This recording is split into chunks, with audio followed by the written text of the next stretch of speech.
I'm Bill Davis, 55. Went from washing dishes to owning 15 restaurants. Last month, I gifted my daughter Sarah a $1.2 million house.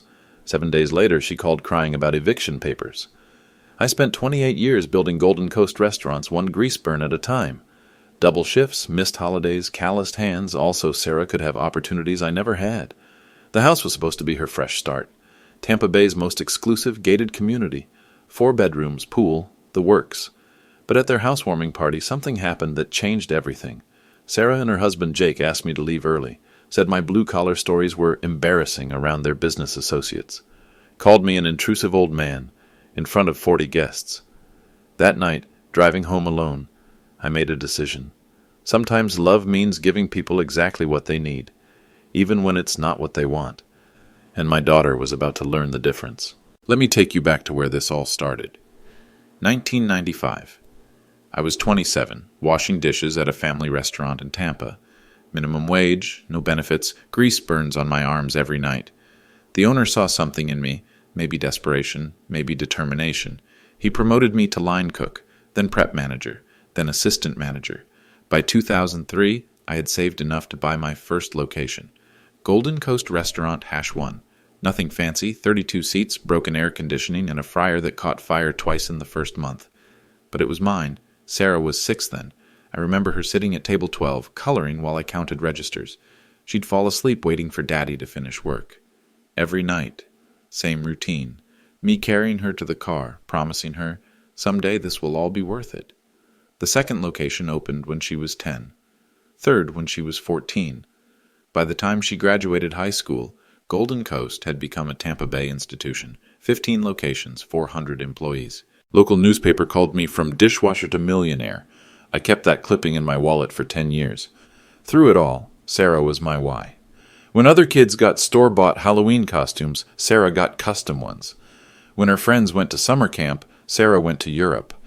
When she wanted to attend private college out of state, $60,000 a year, I never blinked. I had built this empire for her. But somewhere along the way, Sarah stopped seeing the sacrifice, started seeing it as normal, expected even. The marriage fell apart when she was 23. My ex-wife Karen got the house, half the business value, and most of our shared friends. Sarah got upset with me for breaking up the family. Never mind that Karen had been having an affair for 2 years. Never mind that I caught her. After the divorce, it was just me and Sarah. Well, Sarah and Jake Miller, her boyfriend of 3 years, marketing consultant from Orlando. Nice enough guy, I thought. Polite, ambitious. Called me sir for the first 2 years. Last spring, Jake proposed. Sarah was over the moon. They started looking at houses immediately. Nothing under $1 million, of course. Sarah had expensive taste. Always had. That's when I made the decision. I was 55, tired, ready to step back from the business. I'd built Golden Coast for Sarah, but she was building her own life now. Time to pass on what I'd worked for. I sold the restaurant chain in August. After taxes and Karen's settlement, I walked away with $3.2 million. Not bad for a dishwasher. Sarah and Jake found their dream house in September. West Shore Palms, Tampa's most exclusive gated community. 4 bedrooms, 3 baths, 2-car garage, and a pool that looked like it belonged in a resort. Price tag, $1.2 million. Jake's credit couldn't handle the mortgage. Sarah's teacher salary wouldn't qualify. They were devastated. That's when I stepped in. "What if I just bought it for you?" I asked over dinner at their favorite restaurant, one of mine, naturally. Sarah's eyes lit up like Christmas morning. "Dad, are you serious?" "Dead serious. Consider it an early inheritance." Jake's handshake was firm, grateful. "Sir, I don't know how to thank you. Take care of my daughter. That's thanks enough." 3 weeks later, we closed on the house. I paid cash. $1.2 million wired from my account to theirs. The deed went straight into Sarah's name.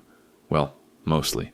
See, my lawyer, Daniel Anderson, sharp guy who'd handled the restaurant sale, suggested something called a reversion clause.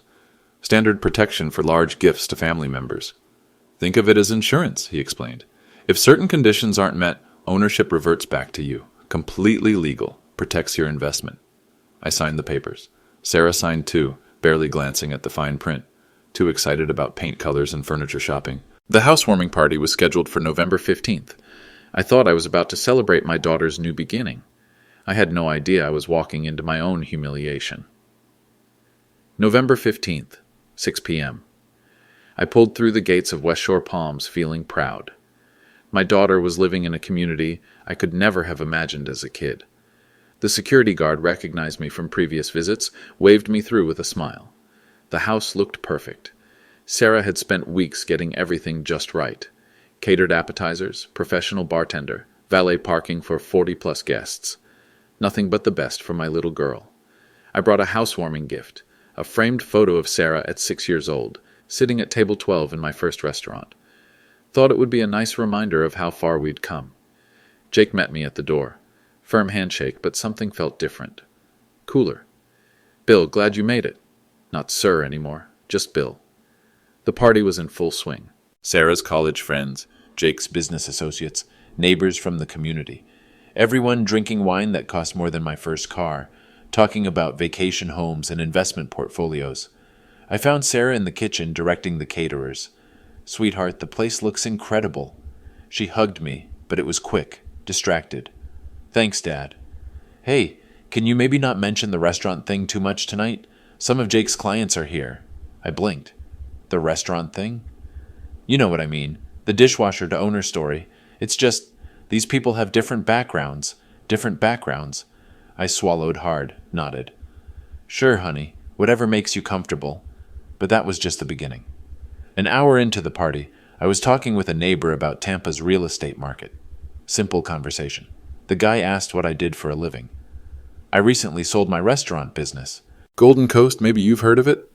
Before I could say another word, Jake appeared at my elbow. "Actually, Bill's retired now, keeping busy with hobbies." Hobbies. 28 years of building a business. Hobbies. The neighbor smiled politely and moved on. Jake stayed put, lowering his voice. "Bill, can we talk? Privately?" He led me to the back patio, away from the guests. Sarah joined us, looking nervous. "Dad, we need to discuss some boundaries." Boundaries. My daughter was setting boundaries with me in the house I had just purchased for her. Jake took over. "Bill, we appreciate everything you've done. The house, the support, all of it. But Sarah and I are starting our own life here. We need space to build our identity as a couple." "I understand that, Jake. I'm not trying to interfere." "But you are, though." His tone was getting sharper.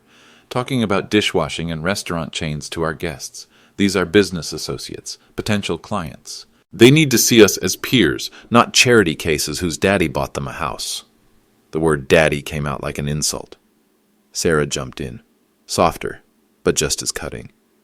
"What Jake means is, maybe it's better if you don't mention the financial arrangement to people. It makes us look dependent." I stared at my daughter. The little girl who used to color at table 12 while I built her future.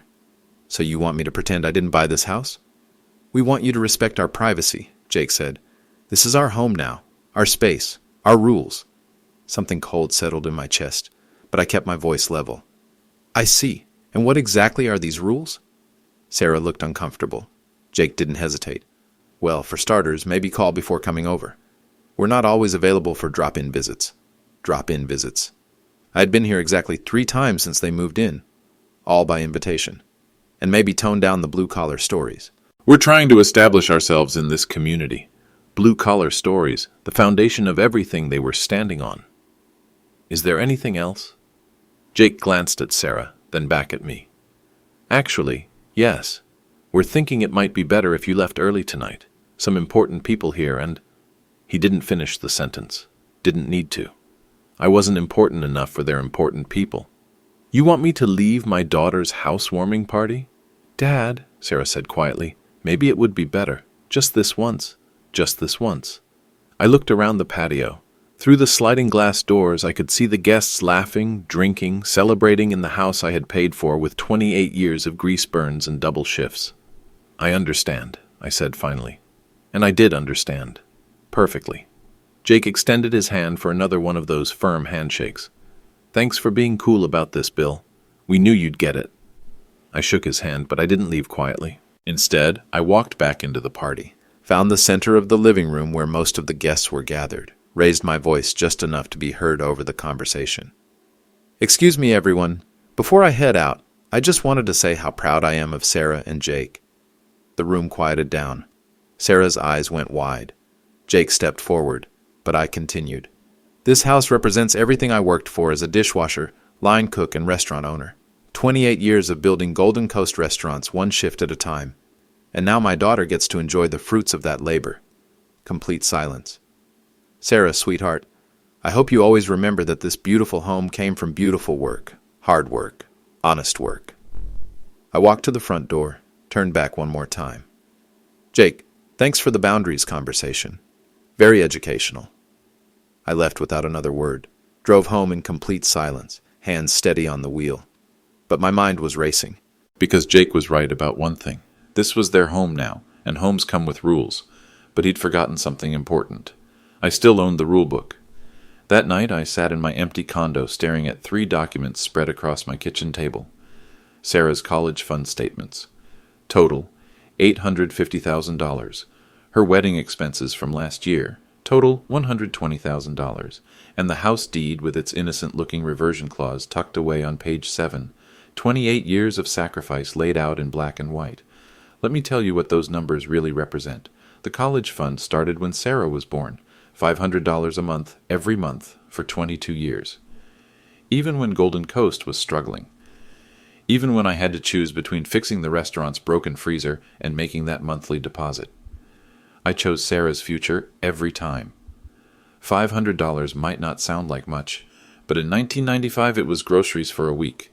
It was my car payment. It was the difference between staying home on weekends and working extra shifts to make ends meet. I worked those extra shifts.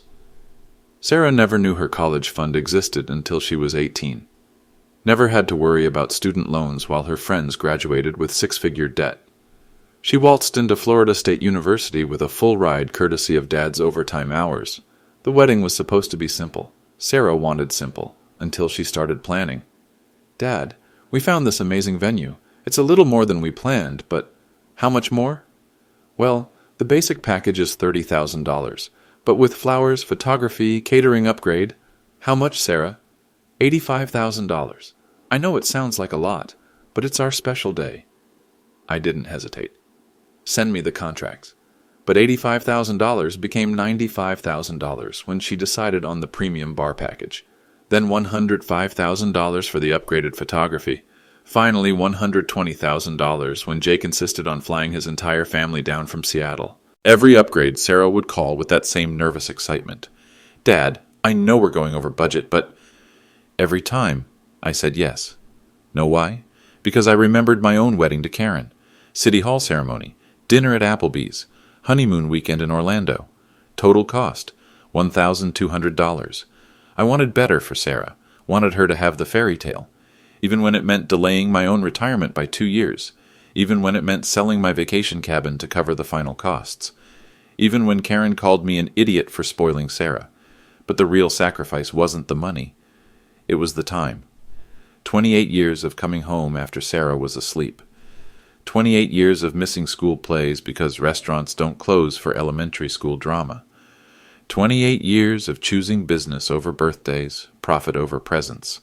I told myself it was worth it, that building something lasting was better than being there for every moment, that Sarah would understand when she was older. She understood, all right. She understood that money was always available, that Dad would always say yes, that sacrifice was someone else's job. When Golden Coast's 15th location opened, I was 52 years old. Sarah was 25, fresh out of graduate school, living in a downtown Tampa apartment that cost more than my first house. She came to the grand opening, took selfies with the local news crew, posted on social media about her entrepreneur dad. Got 200 likes and 3 job interviews from people who saw the restaurant coverage, but she left after an hour. Dad, this is great, but I have dinner plans with Jake. Dinner plans.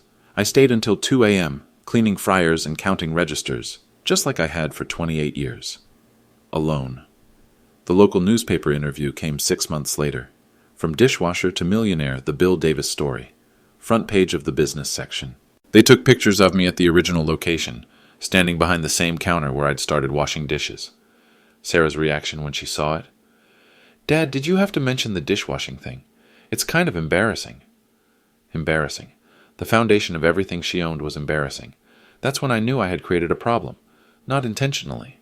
Out of love. But love without boundaries isn't love. It's enablement.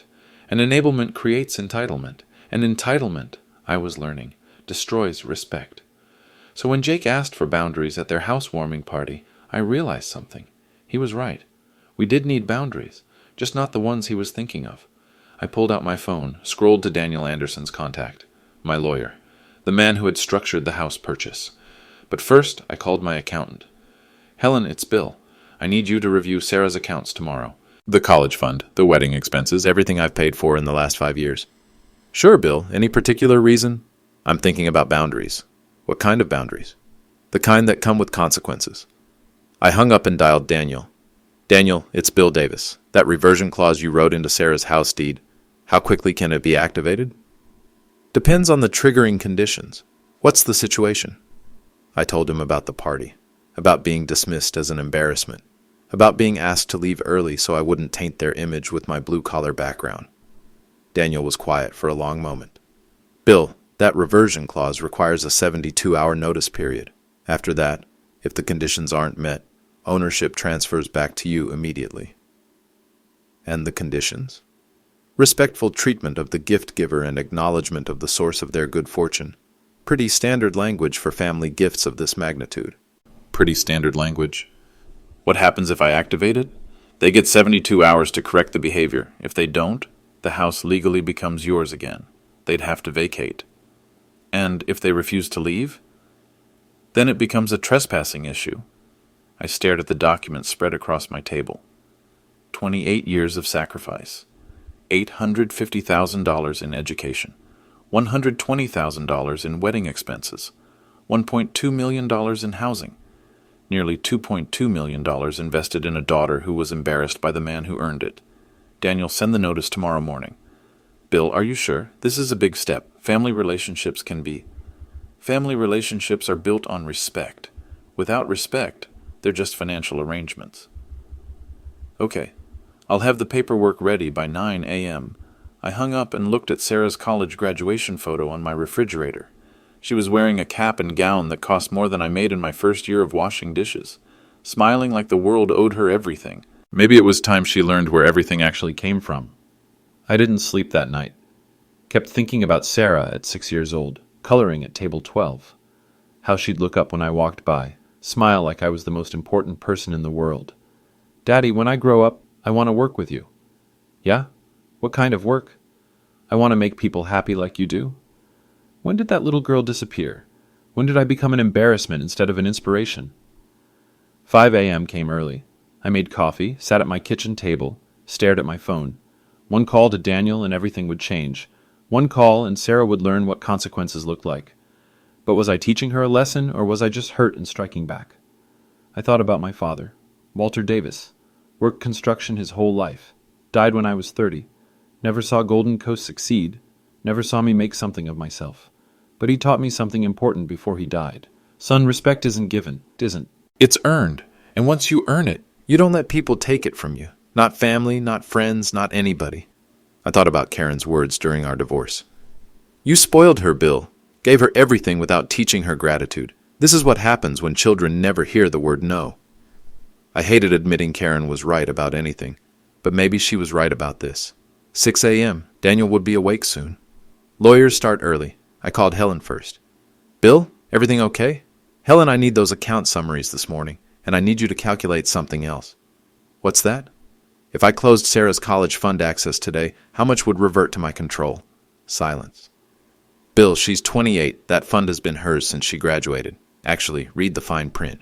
The fund was set up as a revocable trust with educational purpose restrictions. If she's no longer pursuing education. Are you saying you want to revoke her access? I'm saying I want to understand my options. Bill, that's $850,000. I know exactly how much it is. I put every penny in there myself. Another pause. I'll have the paperwork ready by 10 a.m. Thanks, Helen. Next call, Daniel. Bill, I was just reviewing the reversion clause. Are you absolutely certain about this? Let me ask you something, Daniel. In your professional opinion, was my daughter's behavior at that party respectful? Well, I wasn't there, but based on what you described, being asked to leave my own gift because my background was embarrassing to their guests, being told to hide how I earned the money that bought their house, being dismissed so they could maintain their image. In your professional opinion, does that constitute respect? No, Bill, it doesn't. Then we proceed. Okay. The 72-hour notice goes out at 9 a.m. They'll receive it via certified mail and email. After that, they have 3 days to demonstrate meaningful acknowledgement and respect for your gift. And if they don't, ownership reverts to you. They become tenants without a lease. Meaning they leave, or sheriff's deputies help them leave. I felt something settle in my chest. Not anger, not revenge. Clarity. Send the notice. Bill, one more thing. This is going to hurt your relationship with Sarah, maybe permanently. Daniel, my relationship with Sarah is already hurt. She's embarrassed by me. She sees me as an ATM, not a father. I can't fix that by continuing to enable it. Fair enough. One question, though. What's your end goal here? What do you want to happen in 72 hours? I thought about that. What did I want? I want my daughter to understand that gifts come from sacrifice, that respect isn't optional, that love doesn't mean acceptance of disrespectful behavior. And if she learns those lessons, then maybe we rebuild our relationship on better terms. And if she doesn't, then at least I'll have my self-respect back. Daniel was quiet for a moment. I'll send the notice. I hung up and made breakfast. Eggs, toast, coffee, simple things, honest things. While I ate, I thought about what Jake had said. This is our home now, our space, our rules. He was right about one thing. Homes do have rules. But Jake had made a fundamental error. He assumed that living somewhere meant owning it. That possession was the same as control. In about 3 hours, he was going to learn the difference. My phone buzzed. Text from Sarah. Dad, thanks for coming last night. Sorry if things got weird. Jake's just stressed about work. I stared at the message for a long time. Sarah had no idea what was coming. In 3 hours, she'd receive legal documents that would change everything. Part of me wanted to call her, warn her, give her a chance to apologize and make this right. But that would defeat the purpose.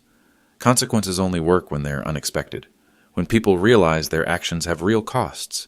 When they understand that disrespect isn't consequence-free. I deleted Sarah's text without responding. At 8:45 a.m., I called Daniel one last time. You ready? Documents are prepared. Certified mail goes out in 15 minutes. Do it.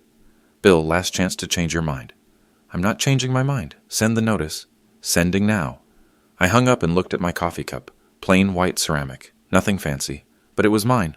Earned through honest work. Just like everything else I owned. In 72 hours, Sarah would learn what that meant. Love isn't enabling bad behavior. Monday, 10:47 a.m. My phone rang. Dad? Sarah's voice sounded confused, a little shaky. Hi, sweetheart. How are you? We got some weird mail today. Legal stuff. From your lawyer? I kept my voice steady. What kind of legal stuff? It's about the house. Something called a Notice of Conditions Review for our property deed. Jake's reading it now, but neither of us understand what it means. In the background, I could hear Jake's voice getting louder. Sarah, tell him to call this off. This is some kind of mistake. Dad, Jake thinks there's been an error with the paperwork. Can you call your lawyer and fix this? Actually, there's no error. You should read the notice carefully. I'm trying to, but it's all legal language. Something about failure to meet conditions of respectful acknowledgement and reversion of ownership rights. What does that even mean? It means exactly what it says, Sarah. A pause. Then Jake's voice, closer to the phone. Bill, get on the line. We need to talk. I'm already on the line, Jake. What the hell is this notice about? It's about Saturday night. Saturday night? The party? When you asked me to leave because my blue-collar background was embarrassing to your business associates. Bill, that's not what happened. Really. Because I distinctly remember you saying I should tone down the dishwasher stories, that I was making you look like charity cases, that important people were there and I wasn't important enough. Sarah's voice cut in. Dad, we never said you weren't important. You asked me to leave early so I wouldn't damage your image. We asked you to respect our boundaries, and now I'm asking you to respect mine. Jake again. What boundaries? You bought us a house. Exactly. I bought you a house, with money I earned, washing dishes and building restaurants. Money you're apparently embarrassed by. We're not embarrassed by your money. Just by how I earned it. Silence. The notice explains everything, I continued. When I purchased that house, there were conditions attached. Legal conditions about respectful treatment and acknowledgement of the gift source. What kind of conditions? Sarah's voice was getting smaller. Read page 7 of your deed, the reversion clause. I heard papers rustling, frantic flipping. Then Jake. This says if we fail to demonstrate ongoing respect and gratitude, ownership can revert back to you. That's correct. But that's not enforceable. You can't just take our house. Actually, I can. And I am. More paper rustling. Sarah's voice. Dad, this says we have 72 hours to correct the situation. What does that mean? It means you have 72 hours to demonstrate that you understand where your good fortune comes from, that you respect the sacrifice that made your lifestyle possible. This is insane, Jake's voice was cracking. You can't evict us from our own home. It's not your home, Jake. Check the legal ownership. I bought it. The deed is in my name with Sarah as conditional beneficiary. You're not on any paperwork. But we live here. You live there because I allow it, because I love my daughter and wanted her to have something beautiful. We do appreciate it. You appreciate the house. You don't appreciate how it was earned.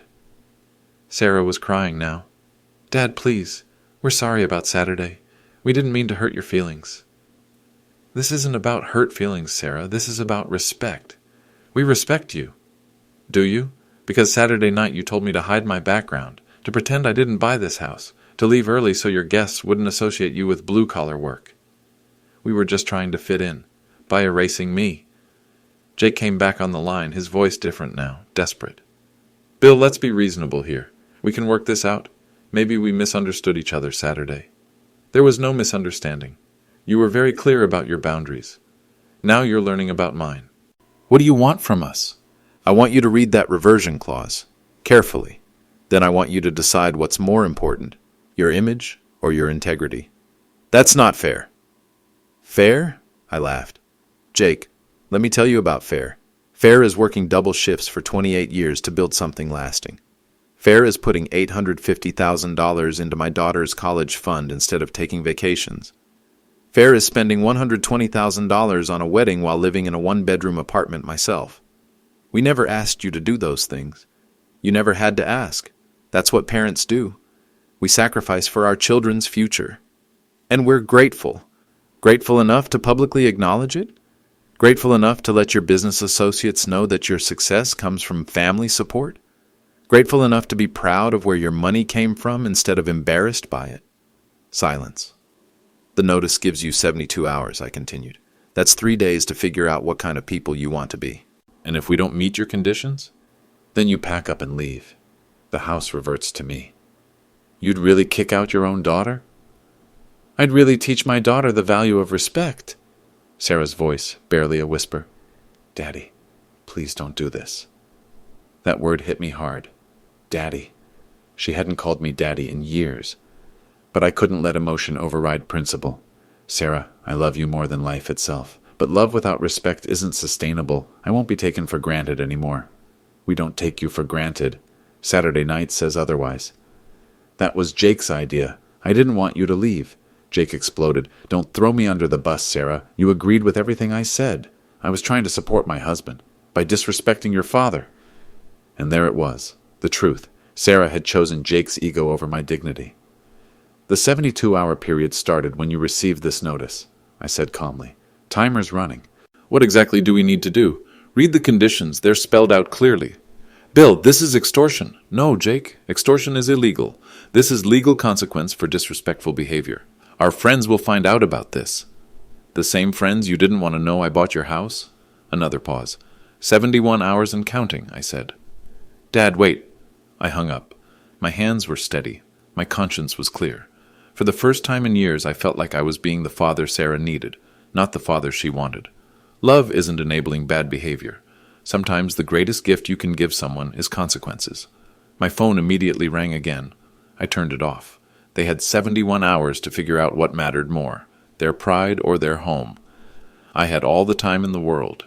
Tuesday, 2:15 p.m. I was grocery shopping when they found me. Publix on Dale Mabry, produce section. I was picking out tomatoes when I heard Sarah's voice behind me. Dad? I turned around. She looked terrible. Red eyes, no makeup, hair pulled back in a messy ponytail. Jake stood behind her, hands in his pockets, looking like he wanted to be anywhere else. Sarah? Jake. I nodded and went back to the tomatoes. Dad, we need to talk. We talked yesterday. Please, 5 minutes. I looked at my watch. You have about 47 hours left. How's that coming along? Jake stepped forward. Bill, this has gone far enough. You're punishing us for one misunderstanding. Misunderstanding? I picked up a tomato, tested its firmness. Which part was misunderstood? When you called my background embarrassing? When you asked me to hide how I earned your house money?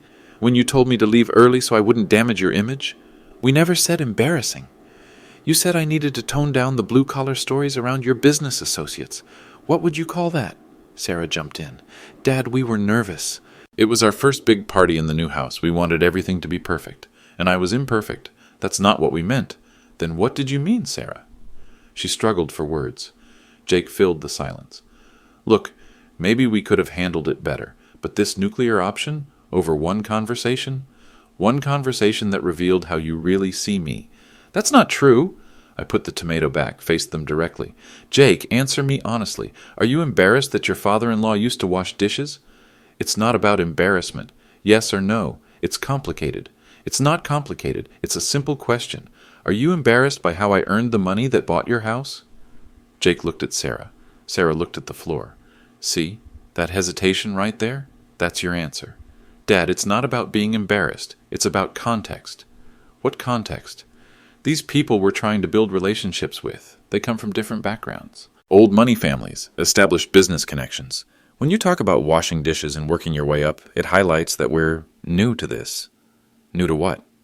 This level of success, this community. I stared at my daughter. So you want to pretend you were born into wealth. We want to fit in. By lying about who you are. By managing our image. Same thing. Jake tried a different approach. Bill, in my line of work, perception matters. If clients think I need family money to maintain my lifestyle, you do need family money. This entire lifestyle is family money. But they don't need to know that. Why not? Because it makes me look dependent. You are dependent. Jake's face flushed red. I earn my own living. Your own living doesn't cover a $1.2 million house. We would have figured something out. Really? With your credit score? Sarah's eyes widened. Dad, how do you know about Jake's credit score? Because I had him investigated before I agreed to buy you a house. You what? Due diligence, Sarah. I don't hand out million-dollar gifts without understanding the situation. Jake went pale. What kind of investigation? Credit report, background check, financial history. That's invasion of privacy. That's protection of my investment. What did you find? Sarah asked quietly. I looked at Jake. You want to tell her, or should I? Tell me what? Jake's shoulders sagged. Sarah, there are some things I haven't mentioned about my finances. What things? Credit card debt, from before we met, and some from after. How much debt? Jake couldn't meet her eyes. About $85,000. Sarah staggered backward. $85,000? It's under control. I have a payment plan. You told me you had savings. I do have savings, just not as much as I said. How much savings? Silence. Jake. How much? About $3,000. Sarah started crying again. $3,000? You told me you had $50,000 in savings. I was going to have $50,000. Once some deals closed. What deals? Potential deals. Clients I was working on. Potential deals that haven't happened. They will happen. When? Sarah, you're overreacting. Overreacting? My husband lied to me about being $85,000 in debt. I didn't lie. I just didn't mention it. While we were house shopping, while my father was deciding whether to help us, Jake rounded on me. This is your fault. You're destroying our marriage. I'm revealing the truth about your marriage. We were happy before you started meddling. You were happy because I was paying for your happiness. That's not true. Jake, you couldn't qualify for a mortgage. You have no savings. You're drowning in debt. Without my money, you'd be living in a one-bedroom apartment. At least it would be our apartment. But it's not, is it?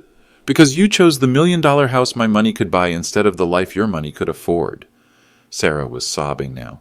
Dad, why didn't you tell me about Jake's debt? Because it wasn't my place to tell you. It was his place. But you knew. I knew Jake had financial problems. I didn't know he was lying to you about them. Jake exploded. I wasn't lying. I was trying to protect her. From what? From worrying about money. By pretending money wasn't a problem. By handling it myself. With my money. We'll pay you back. When? You can't even pay back your credit cards. I'll figure it out. How? I'll get better clients. Bigger deals. The same potential deals that were going to fund your non-existent savings account? Sarah wiped her eyes, looked at both of us. I need to sit down. There was a bench near the pharmacy. We walked over in silence. Sarah sat between Jake and me, staring at her hands. Dad, you're right. We disrespected you Saturday night. Thank you. But this reversion clause thing, it feels like punishment. It's consequences, not punishment. What's the difference? Punishment is about making you suffer. Consequences are about teaching you to make better choices. And what choice are you trying to teach us? Respect is earned, not inherited. Jake scoffed. Here we go with the fortune cookie wisdom. I looked at him.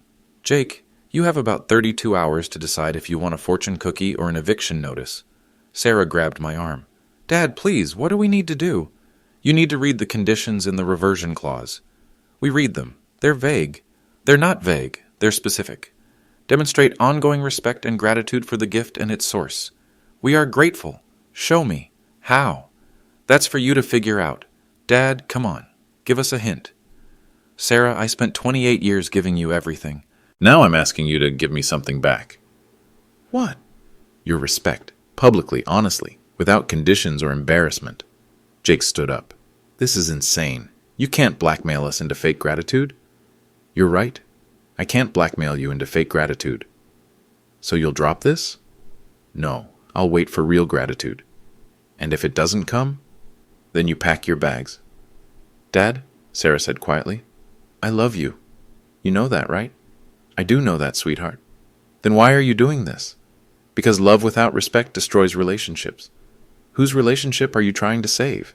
Ours. By threatening to take our house? By teaching you that gifts come with responsibility? Sarah looked at Jake. Jake looked defeated. 31 hours, I said, standing up. Dad, wait.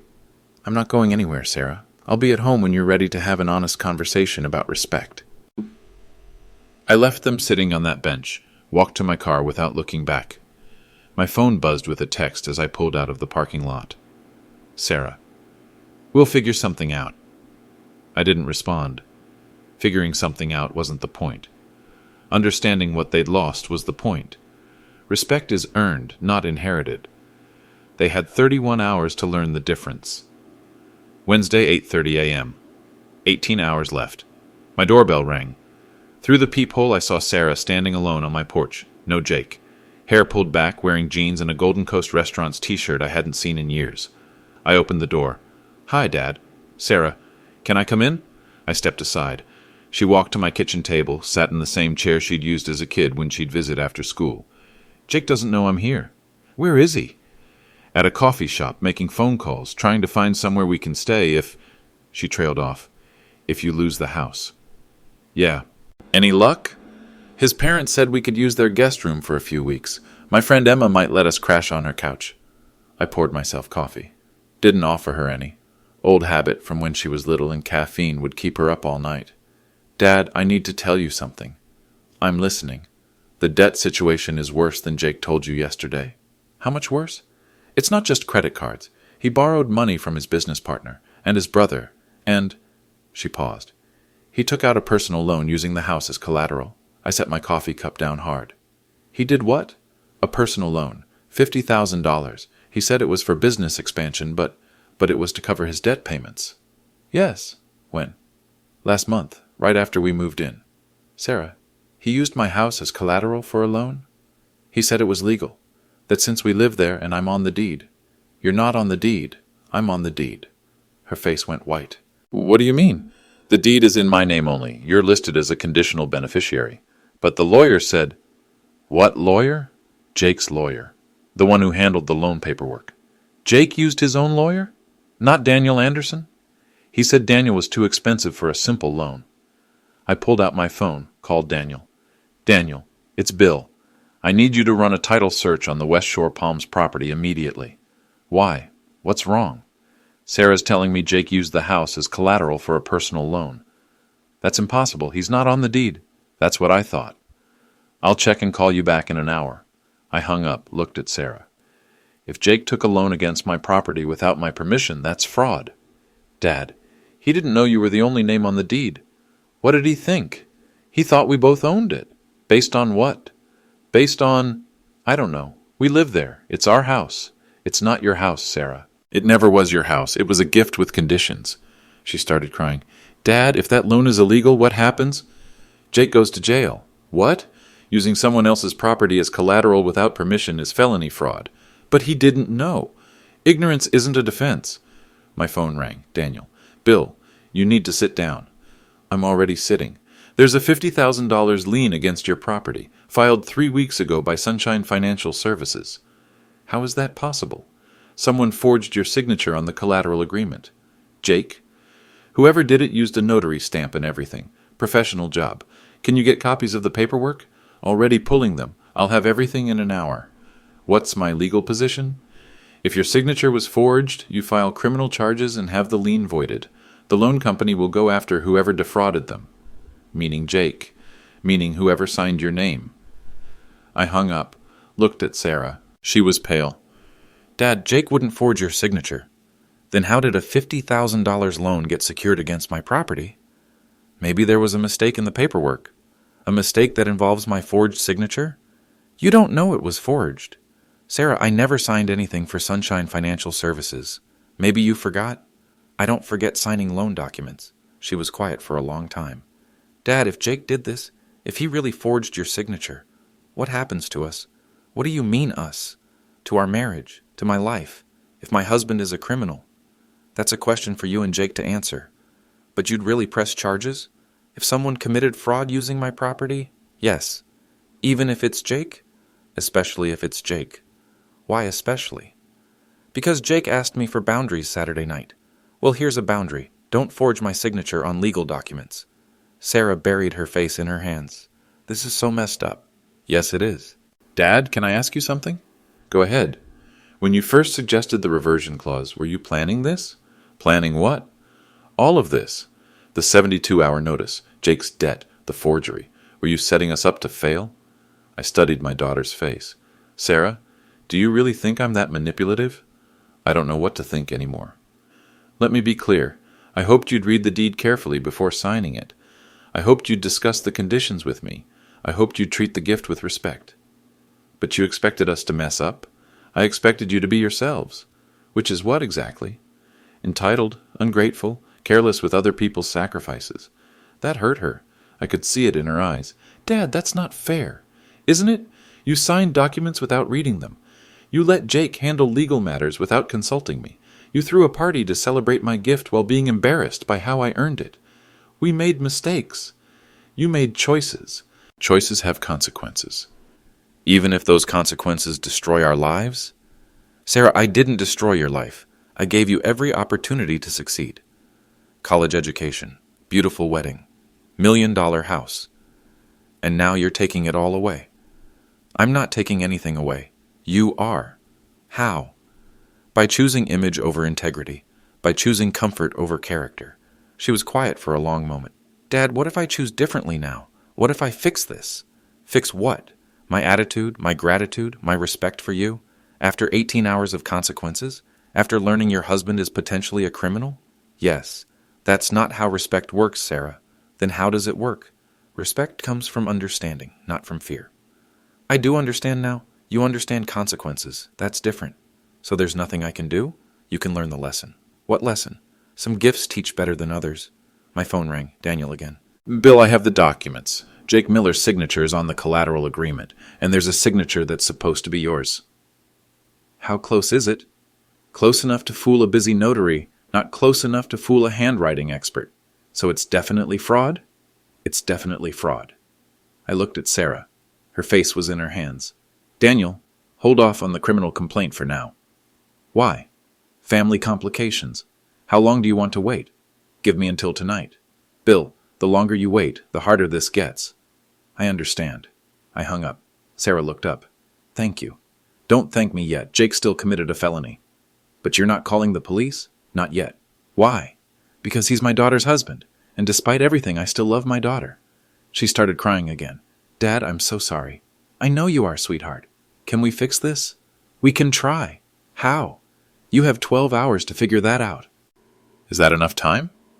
Depends on how much you really want to change. She stood up, walked to the door. Dad? Yeah? That t-shirt I'm wearing. I found it in our closet yesterday. I haven't worn it since high school. I remember buying it for you. You were so proud when the 15th restaurant opened. I was proud of what I built for you. I know that now. Now might be too late. I hope not. She left. 12 hours to go. Time to see if my daughter had learned anything worth saving. Wednesday, 6:45 p.m., 3 hours left. I was sitting on my balcony watching the sunset over Tampa Bay when my phone rang. Unknown number. Hello? Mr. Davis? This is Emma Rodriguez. I'm Sarah's friend from college. Hi, Emma. Sarah mentioned you might let them stay at your place. That's actually why I'm calling. Sarah asked me to call you. Why didn't she call herself? She's scared you won't listen to her. I'll always listen to my daughter. But will you hear her? I paused. What do you mean? Mr. Davis, I've known Sarah for 8 years. I was her roommate senior year. I was at your restaurant locations probably 50 times during college. Okay. I remember how she used to talk about you. She was so proud of what you built. She'd bring dates to Golden Coast just to show off. This is my dad's empire, she'd say. That was a long time ago. Was it? Or did she just learn to hide it because someone told her to? I didn't respond. Mr. Davis, Sarah asked me to tell you something. Something she's been thinking about all day. What's that? She remembers the night you taught her to make your grandmother's marinara sauce. She was 12. You were prepping for the new restaurant opening, working 18-hour days, but you still made time to teach her. I remembered that night. Sarah standing on a step stool, stirring the pot while I guided her hands. She said she remembers asking you why you worked so hard, and you told her, because someday you'll understand that everything I do is for your someday. Emma, why are you telling me this? Because she understands now, and she's terrified it's too late. It's not too late for understanding. It might be too late for the house. She doesn't care about the house. She doesn't? She cares about you, about your relationship, about proving she's worthy of the sacrifice you made. Where is she now? At the house with Jake. They're having what she called the hardest conversation of our marriage. About what? About who they want to be. About what kind of people accept gifts they're ashamed of. And Jake? Jake's learning some hard truths about himself. Such as that his pride cost him his integrity, that his fear of being seen as dependent made him actually dependent on lies. He still committed fraud, Emma. Sarah knows. She also knows you could have called the police this morning. Why didn't I? Because despite everything, you still believe in second chances. Do I? Don't you? I thought about that. What does Sarah want from me? She wants a chance to show you she remembers who she is, who you raised her to be. And how does she plan to do that? I don't know. She wouldn't tell me. She said it had to come from her heart, not from a script. 2 hours and 15 minutes left. She knows. Emma, can I ask you something? Sure. In your opinion, is Sarah's change of heart genuine, or is it fear of consequences? Emma was quiet for a moment. Mr. Davis, have you ever made a mistake that took you years to understand? Yes. And when you finally understood it, was the understanding less real because it took so long? No. Sarah's been confused about who she is for a while now. Money and lifestyle and fitting in, it's complicated when you're young. But confusion isn't the same as corruption. What's the difference? Confused people can find their way back. Corrupt people choose not to look. And which one is Sarah? She's been looking for 3 days straight. What has she found? That the little girl who was proud of her dad never really went away. She just got buried under other people's expectations. Jake's expectations. Partly, but also her own. Sarah wanted to be someone she thought was better than who she actually is. And now? Now she's remembering that who she actually is was pretty great to begin with. I looked at my watch. 7:30 p.m. Emma, thank you for calling. Will you give her a chance? I've always given her chances.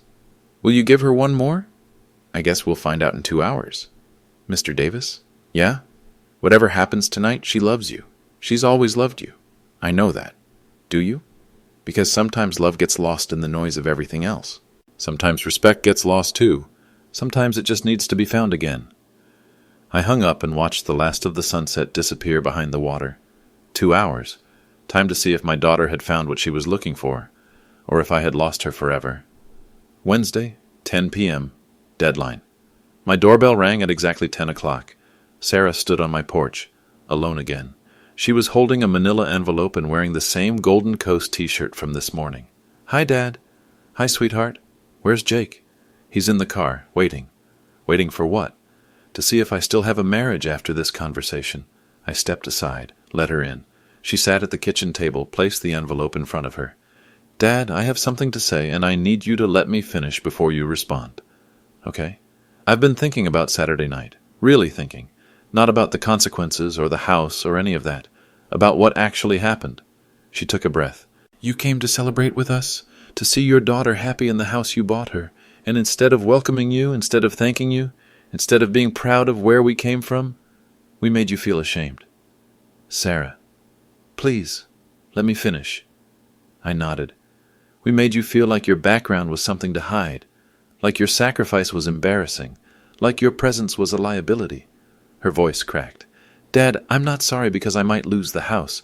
I'm sorry because I lost sight of who you are, who I am, who we are as a family. She opened the envelope, pulled out several documents. Jake and I spent today making some decisions, hard decisions, the kind that matter. She slid the first document across the table. This is Jake's resignation letter from his current job. He's taking a position with a small firm that pays 40% less, but it's honest work that doesn't require him to pretend he's something he's not. Second document. This is a payment plan for his debt. Full disclosure, complete transparency. It'll take 4 years to pay off, but he's committed to doing it without borrowing any more money. Third document. This is a confession letter about the forged signature. Jake wrote it himself. He's prepared to face whatever legal consequences come from what he did. Fourth document. And this is a deed transfer form. We're signing the house back to you, completely. No conditions, no strings, no reversion clauses. I stared at the papers. Sarah, you don't have to... Yes, I do. Dad, I don't want to live in a house I can't afford, paid for by money I'm ashamed of, with a husband who lies about who he is. What does Jake think about all this? Jake thinks he married a spoiled princess who never learned the value of work or sacrifice or integrity. And what do you think? I think he's right, but I also think it's not too late to change. She pulled out one more paper. This is an application to the School of Culinary Arts.